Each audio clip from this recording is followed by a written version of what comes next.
안녕하십니까. 부부 펀드하기 이병준입니다. 자, 저희 형제는요, 몇 개월 단위로 전체 모임을 갖습니다. 사형제가 있는데요. 부모님 모시고 순회 모임을 갖고 있는 점이죠. 그래서 아들, 내미들 집으로 이렇게 가게 되는데요. 지난번 큰형 집에 모였을 때 또 조카들까지 모이니까 아주 시끌벅적한 분위기였습니다. 뭐 여름이라서 집안에서 밥하기는 너무 힘들고 외부에 나가서 이제 식사를 하자라는 거였는데요. 이동하다 보니까 아직 뭐 여름이니까 해가 길어가지고 너무 일찍한 시간이었습니다. 그래서 공원에서 잠시 쉬었다 가기로 하고 거기서 모였는데 그때 제가 카메라를 꺼내서 가족들 사진을 찍기 시작을 했죠. 자, 어머니 사진을 찍는데요. 어머니께서 되게 막 반세 만류하시면서 아주 손사리를 치십니다. 뭐 늙은 사람 찍어서 뭐 하겠냐는 거죠. 사실 뭐 저한테는 늙었다는 그게 그렇게 문제가 되지 않는 건데 어머니는 어머니일 뿐이죠. 어쨌든 반은 설득을 하고 반은 달래기도 하고 어쨌든 기회를 잘 포착을 해서 사진을 잘 찍었습니다. 찍고 보니까 얼마나 잘 찍었는지요. 아주 환하게 웃는 모습이 얼마나 보기 좋은지 모릅니다. 나중에 세월이 많이 흘러서 어머니께서 세상을 떠나신 이후에도 그 사진은 꼭 남아있지 않을까요? 자, 그래서 많은 사람들이 나이 드는 것에 대해서 우울감을 느끼는 모습을 많이 보게 되어 있습니다. 자, 나이 드는 것은 자연스러운 현상입니다. 그게 이상한 건 하나도 없죠. 그러나 현대사회는 좀 심각할 정도로, 심할 정도로 나이에 대해서 거절합니다. 어떤 사람은요, 뭐 페이스북이나 뭐 카카오 스토리나 그런 쪽에 아예 그 생일을 얘기할 때 연도부는 빼버리고 날짜만 표시하는 분들도 들어 있습니다. 그리고 나이를 물으면요, 절대 나이 얘기 안 하는 분들도 들어보게 되는데요. 그래서 아마 이 안티에이징이라고 그러죠. 나이 먹는 것을 반대로 가는 그런 사업들이 상대적으로 부각되고 있고 그로 인해서 부가가치를 만들게 되는데요.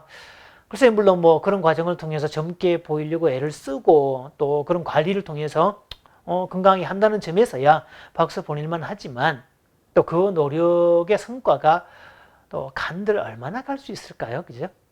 또 아무리 젊음이 숭상된다고 하지만 그래서 외모 지상주의가 만연되어 있다고 하지만 나이 든 것이 그렇다고 그렇게 폄하되거나 가치가 없는 것은 아닙니다.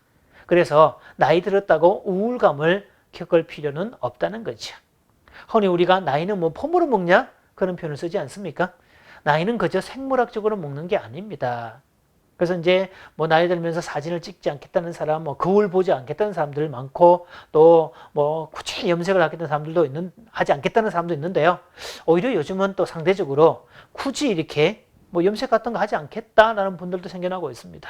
아니 나이가 들어서 자연스럽게 생겨나는 흰머리인데 굳이 염색이라는 방식을 통해서 왜 그렇게 할 필요가 하냐? 나이 모습인데.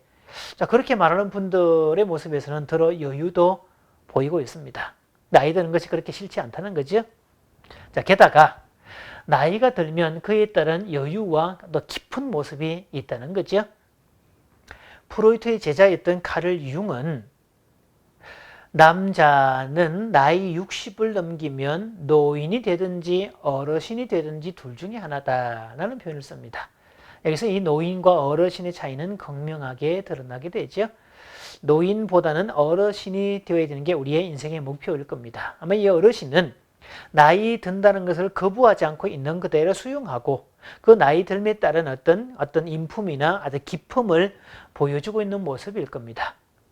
자, 나이 들에 따른 그 상대적인 우울감은 일반적으로 이렇게 은퇴증후군이라는 말로 알려져 있죠. 하던 일을 못하게 되는 데서 오는 어떤 안타까움, 실망감, 나의 존재 가치가 떨어졌다는 데서 오는 어떤 그런 비참한 느낌, 그리고 조직에 은퇴시켰다는 말은, 이제 정년퇴직을 시켰다는 말은, 당신은 더 이상 우리에게 필요하지 않다라는 메시지에 해당될 거니까요. 자, 그래서 그 이후에 우울감을 겪는 분들이 많지만, 자, 그것도 조금만 생각해 보면, 그때야말로 새로운 기회가 되었다는 거죠. 사실 은퇴나 정년퇴직의 경우는 그 직업상 은퇴하는 경우인데 그 직업이란 우리가 생존에 관한 일들, 그저 먹고 사는 부분에 관한 은퇴라는 사실이죠. 그 역할을 완수했다는 뜻이 되기도 합니다. 따라서 이제 더 이상 먹고 사는 문제에 매달려서 바득바득 할 게 아니라 이제는 정말 너 자신을 위해서 그때 미처 못한 인생을 새롭게 출발하는 출발점의 신호이기도 하다는 점이죠. 그 사실을 받아들이면 은퇴의 시점이 그렇게 나쁜 것은 아닙니다. 오히려 그때부터 인생의 전성기를 다시금 구가하고 있는 분들도 적지 않다는 점이죠. 자, 그래서 이분들은요, 오늘 주변 사람들을 만날 때, 젊은 사람들을 볼 때에 청춘을 부러워할 이유 없이 이렇게 이해하시면 됩니다. 어떤 분은 이렇게 얘기를 하더라고요. 젊은 사람들 향해서 자넨 늙어봤나? 난 젊어봤지? 라고 말이죠. 감사합니다.